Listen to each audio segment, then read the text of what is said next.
In this video, I'm showing you the new improved sharing flow that lets you update your stories without ever leaving the Threads app.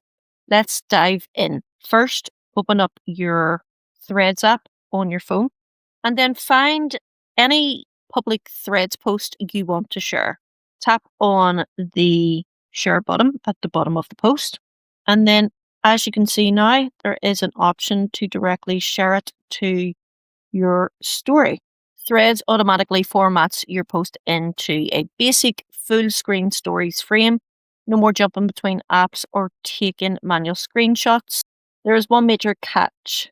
Sharing this way means you cannot edit the post before it goes live.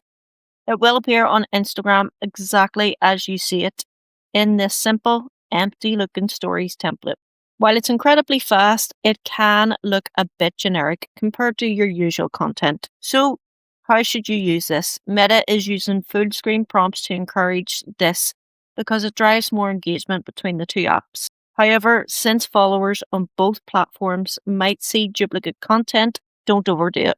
Pro tip, save these quick reshares for your best performing thread posts. If you want a more dressed up look with stickers and effects, you're still better off going directly into the Instagram app to customize the update before posting.